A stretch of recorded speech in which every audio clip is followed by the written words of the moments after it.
Okay, just a little brief explanation on the alliance between Apple and Intel. Intel right now holds the largest market share when it comes to microprocessors in the world. And this translates into customer confidence, customer recognition, and so far has worked out well for Apple. Apple, as you know, has a strong niche market with its users due to video editing software. But Apple also holds the market in PDAs. As you well know, the iTouch, the iPod, and the iPhone are very popular, and they have cornered most of the market when it comes to those technologies. But there is a need for a low power consumption chip, seeing that everything is getting smaller and more things are getting integrated into these technologies. So Apple decided in 2006 to align themselves with Intel. Intel being the most innovative company out there in the PC market.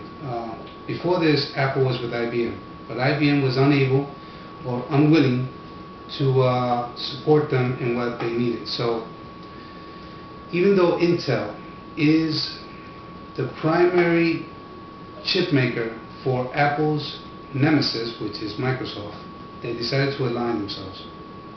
In doing so, they have created very strong and powerful alliance because they both benefit. Apple's video editing architecture for its chips and its software is very beneficial, and it opens up another market for Intel. One of the markets is military hardware, in which they use an algorithm called the floating point, and this allows the architecture of the chip to work much faster and flawlessly when it comes to video.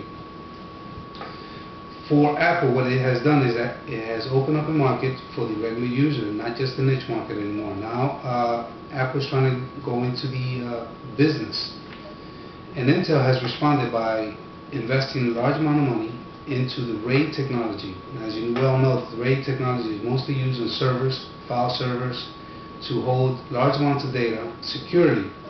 The way RAID works is that it has 5 or more hard drives. If one of them fails, then the next can take over and you can regain some of the information. Well, this is mostly used by large corporations. What this tells us is that Apple is trying to get into the LAN technology, which is pretty soon you could be able to have a network of an office purely Apple, from servers to the PC that you have on your desk. And that's how this alliance is mostly going to affect a lot of things. Now, Apple is mostly into the hardware, less into software. So, in doing so, it also has aligned itself with its rival, which is Microsoft.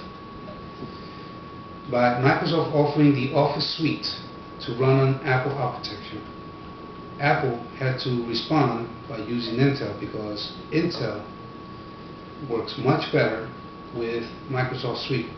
Now, Intel was sued by AMD, which is the Intel's biggest rival. Now, a lot of people say, why didn't Apple go with Intel? Well, the truth of the matter is that Office Suite runs much better on Intel technology. Now, they got sued because of that same issue. Why does it run better when they say AMD? But in the alliance, it's beneficial because Apple has nothing to do with that, so they decided to go with Intel, and that's what I believe is why they picked them. So this alliance has other contributing factors in that. The success of both of them open up market segments is beneficial, and could very well start beginning to acquire more of a percentage in the segment. Apple right now only holds an 8% in the market segment when it comes to PCs, but this could start changing, and I think it will change here in the future.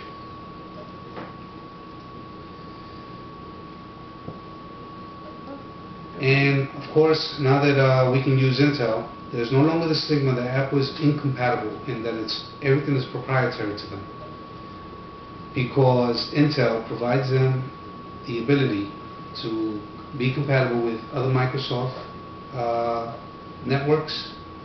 You can now connect. They have also decided to connect themselves with the 802.11g Wi-Fi. So Apple is really coming into the mainstream. This alliance is really helping them, and I foresee a larger market segment appearing here in the next few years. Thank you.